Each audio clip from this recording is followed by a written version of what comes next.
Meu nome é Márcia Wellita. Entre várias coisas que eu vou falar é sobre a questão da importância da carreira consciente, mas eu queria também me descrever por uma questão de inclusão. Eu sou uma mulher branca, de cabelos longos, castanho. Nesse momento eu uso um óculos preto, semi-arredondado. Eu estou vestindo um blazer de cor salmão, um pouco mais e salmão mais forte, e a roupa preta. Bem, quando a gente está falando aqui sobre a questão de carreira, uma das perguntas que eu queria comentar com vocês é: em algum momento da vida de vocês fizeram um planejamento? Lá no passado, né, a gente sempre trabalhava para pagar conta. A gente procurava emprego, trabalho, né? A gente não procurava emprego. Sempre era falado essa questão que a gente tinha que pagar conta. Vou arrumar um trabalho para poder ajudar meu pai e minha mãe. Então, a questão do planejamento de carreira era algo muito diferente e até um pouco difícil, até pelo nome de se falar. E aí, o que acontece? Uma das coisas que a gente tem, uma pesquisa realizada, aqui foram com 1.000 pessoas, né, mais ou menos, que o pessoal fez, ela chegou numa conclusão que 65% dos brasileiros não têm ou não sabem fazer um planejamento de carreira. Até porque eles, muitas vezes, né, uma das coisas que a pesquisa fala, o planejamento que a gente tem como objetivo de médio e longo prazo. Por a gente ser bastante imediatista no sentido do planejamento, acaba-se não fazendo. Então, isso não é um hábito, não é cultural para a gente enquanto sociedade. E aí, uma das coisas também que é bem importante que, a partir do momento que eu não faço esse planejamento de carreira, que eu estou numa empresa só e apenas pelo dinheiro, que foi até o que a gente viu até na outra palestra, qual que é o meu propósito, o que eu quero para mim. Uma das coisas que traz uma outra pesquisa é que essa pesquisa ela foi feita em novembro do ano passado e a pergunta era o que eles queriam para a empresa, o que eles queriam fazer na empresa. E o resultado das pessoas, né, dos respondentes, foi que 77% das pessoas falaram: eu quero mudar de trabalho no ano que vem, que seria esse ano 2023. E por quê? Uma das coisas que eles citaram foi a questão da insatisfação, né, no trabalho. Isso foi uma das coisas. E para eles mudarem, né, várias coisas que foram faladas nessa pesquisa foi que 70% das pessoas entrevistadas nessa pesquisa, elas buscavam ou buscam novas oportunidades. Então, o que acontece nesse caso? Ou eu quero mudar de área, ou eu quero sair da empresa por uma coisa melhor, mas a maioria estava buscando mudar, ter uma nova oportunidade dentro da empresa, e essa oportunidade ela não acontece, e automaticamente as pessoas ficam insatisfeitas. Outro item que eles também falavam nessa pesquisa foi que 22% dessas pessoas, elas estão buscando mais benefícios. Então, por exemplo, às vezes a empresa não traz um convênio de saúde, então eu não vou ficar nessa empresa porque não é legal. Automaticamente gera aquela insatisfação. E um item que eu particularmente me chamou a atenção foi a questão do home office, que as pessoas entrevistadas, elas entendem que é uma questão de satisfação do colaborador. A questão de você ter o home office se tornou um item crucial para a gente poder falar de satisfação do colaborador. E aí, com este movimento, né, da questão de colaborador insatisfeito, buscar novas oportunidades, a gente tem aqui várias denominações que vão surgindo aí na área de pessoas, que é o quiet quitting. O que ele quer dizer? A gente, traduzindo aqui, né, numa tradução livre, chama-se o mínimo esforço do trabalho. O que significa? É aquele colaborador que ele vai entregar apenas o que tiver no seu descritivo de cargo. Mas não necessariamente esse colaborador ele quer ser demitido. Parece que quase que tipo, não faz sentido, né? Mas ele não quer ser demitido, ele apenas está revendo as suas questões. Então, por exemplo, aqui esse item, o quiet quitting, ele surgiu muito na questão da pandemia, né? Na questão da pandemia. E aí, uma das coisas também que surgiu logo depois foi o Great Resignation, que em livre tradução a gente está falando aqui de grande demissão ou de grande renúncia também.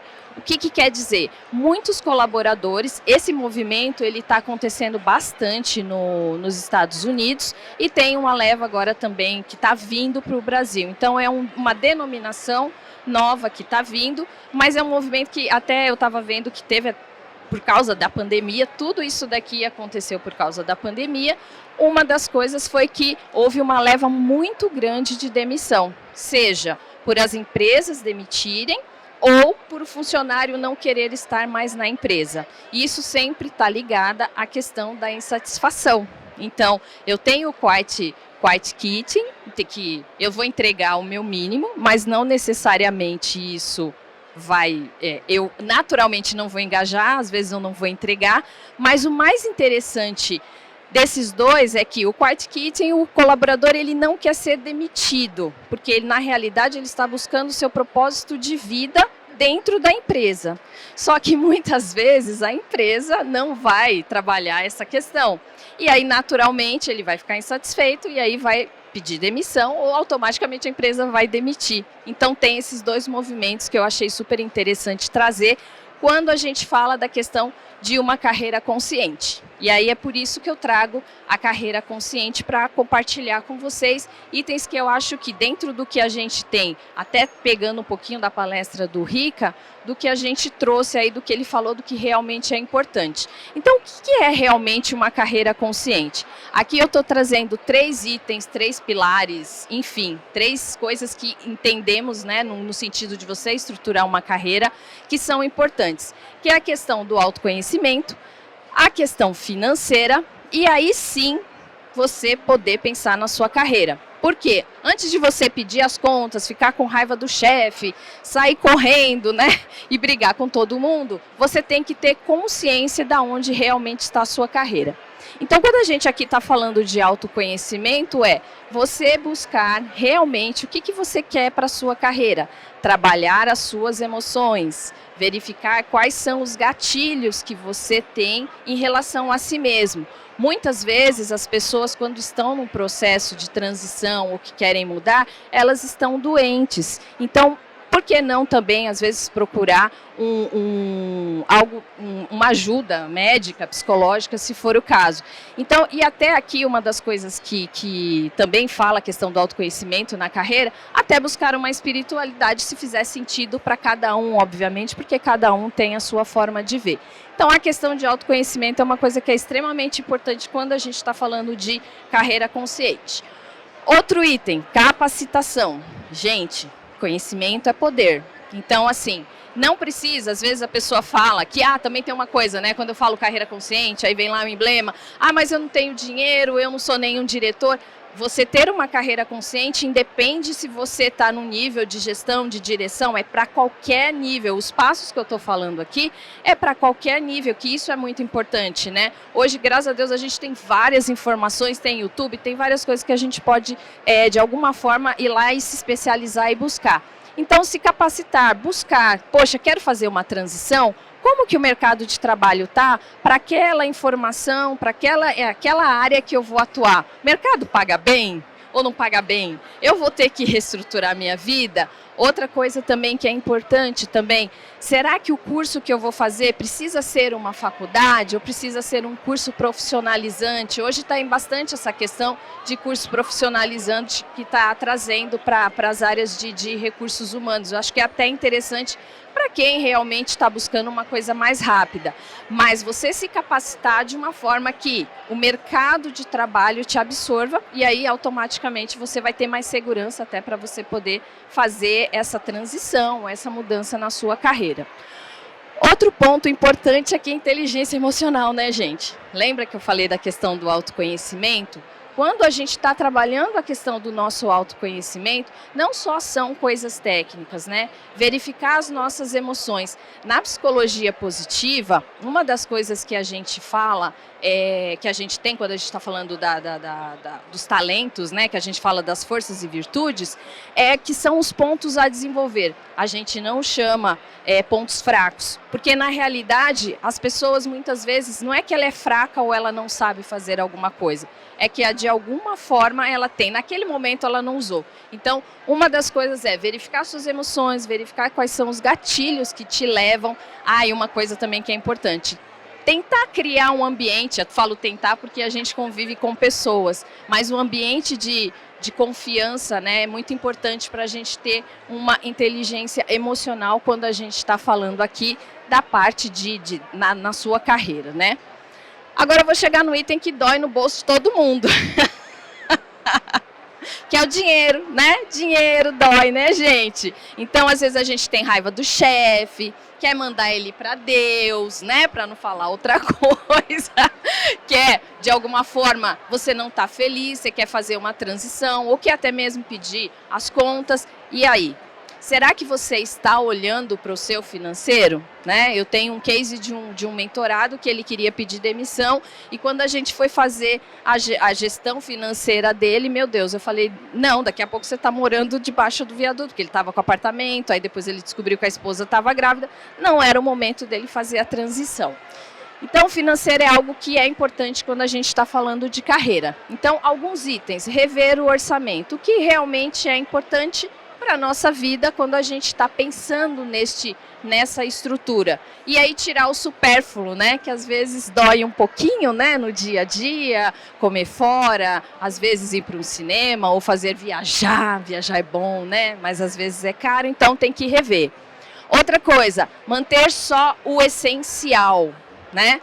E aqui uma das coisas que eu acho que é super importante quando a gente fala manter só o essencial é sempre a gente olhar para as coisas que a gente tem dentro de casa hoje, nesse momento, exercício, tarefa, né? Tarefinha, chegar em casa, eu realmente preciso disso? Eu fiz esse exercício alguns meses atrás, que eu estou revendo algumas coisas e realmente falei, nossa, mas isso daqui eu não preciso. E é impressionante que depois que você vai juntando, é 15, 20, 30, 50, você fala, nossa, eu não precisava disso daqui. Então, manter o essencial para você poder fazer esse caminho de uma carreira consciente é super importante. Outra coisa, equilibrar as suas contas. Sempre tá buscando olhar sempre que... Aí uma das coisas que a gente como brasileiro não tem, né? É guardar dinheiro. Por que isso acontece? Por que o financeiro dói tanto pra gente? Porque às vezes quando a gente está nesse momento de desconforto, de transição ou de querer mudar de emprego, a gente vai lá e não faz a continha.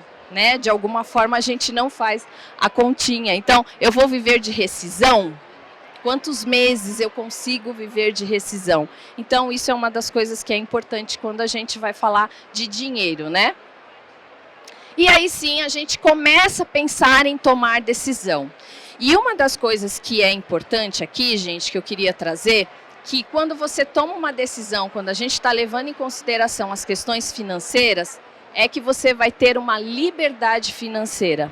E a tua liberdade financeira, ela está relacionada à tua família também, tá? Uma das coisas também que a gente fala aqui, beleza, fiz lá toda a minha estrutura, tudo bonitinho, aquela coisa toda, aí eu simplesmente vou falar o que eu vou fazer da minha carreira. Então, aqui as escadas, elas só são uma analogia de como que eu quero seguir na minha carreira. Eu quero que seja rápido, eu quero que seja devagar, eu vou dar 10 passos para trás, vou começar numa nova profissão, o que eu vou fazer? Eu vou escolher a forma como eu vou fazer e tomar a decisão da minha carreira. E aí sim, eu vou fazer o planejamento. Gente, planejamento tem uma das coisas que é muito importante. Temos que falar com os nossos familiares. Eu trabalhei muitos anos com executivos e empresa. E o que eu via é que, como eles têm um padrão muito alto, naturalmente, quando chega um momento de transição ou até de demissão, né, diretor também é demitido, vocês sabiam? Apesar que eles vão para novos desafios, pobre que é demitido, diretor executivo vai para novos desafios. Vocês já viram no LinkedIn? Ai, tive novos desafios. Não, meu filho, você foi demitido mesmo, né? que bom, espero que ele tenha guardado todos os bônus que ele recebeu na vida, né? Mas a gente vive de rescisão, né? Fazer o quê? Faz parte da vida, né? Então, chamar a família, né? E falar, gente, olha, passei por um momento complicado, estou na empresa, quero mudar, não quero mudar, e aí assim fazer um acordo, né? Porque o padrão pode cair, e isso pode, muitos divórcios, né? Estresse, o que era para ser uma coisa legal, acaba virando um estresse e a família acaba se acabando nessa questão. Então isso é muito legal quando a gente faz o planejamento. Mudanças conscientes requer responsabilidade. Então, quando a gente pensa em mudar, a gente tem que ter responsabilidade no que a gente vai mudar. Pessoas dependem de nós. Então, quem tem filho na escola, convênio, todas essas coisas que hoje é óbvio quando a gente está empregado, isso daí é uma coisa que impacta a gente. Só que também as pessoas ficam doentes dentro das empresas. E muitas vezes esses são os gatilhos que acabam nos deixando lá, né, por escravos, né, por assim dizer.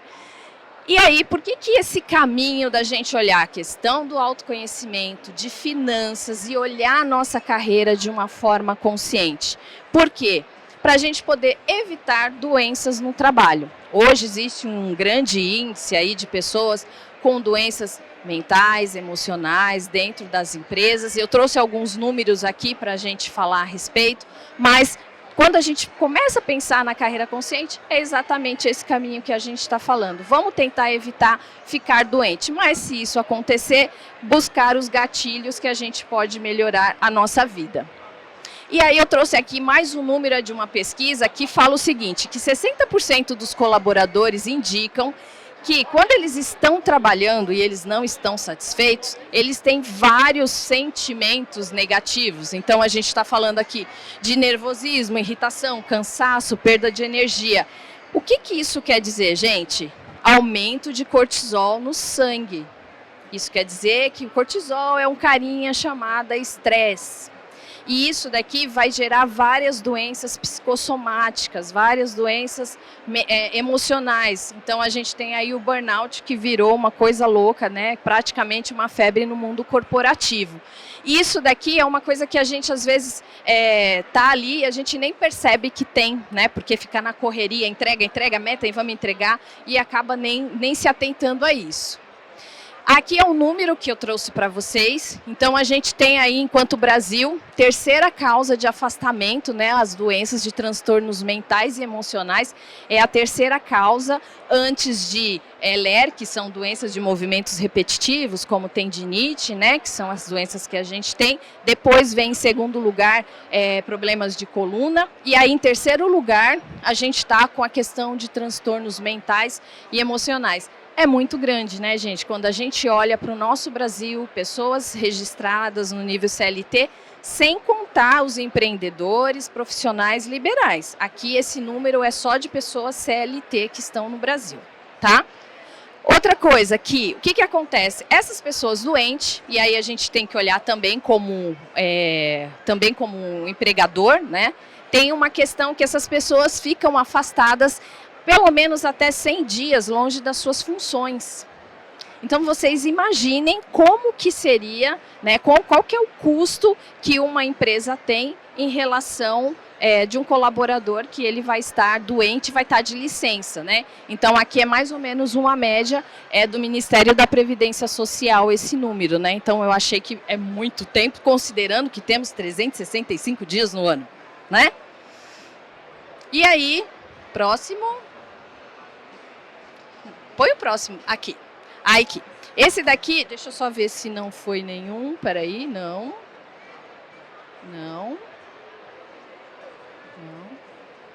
É isso mesmo.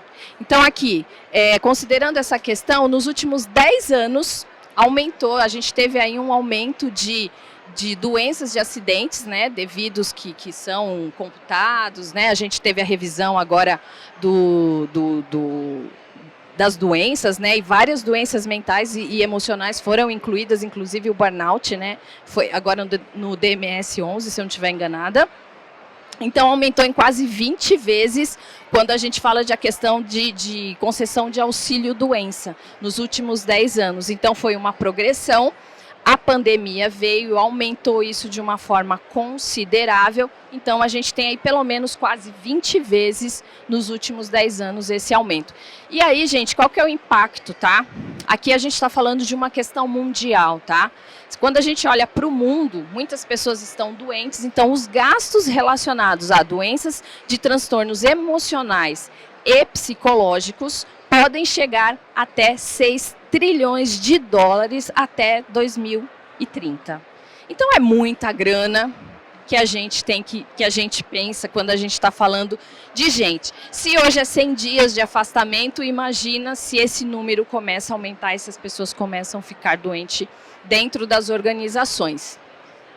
E aqui a mensagem que eu quero trazer para cada um de vocês é que uma carreira consciente é uma questão de escolhas, de várias escolhas. Vocês viram que não é simplesmente sair do emprego, mudar, fazer uma outra faculdade. São várias coisas, é a família, é a nossa saúde, como a gente viu, né? São várias formas que a gente tem que pensar quando a gente fala de uma carreira consciente.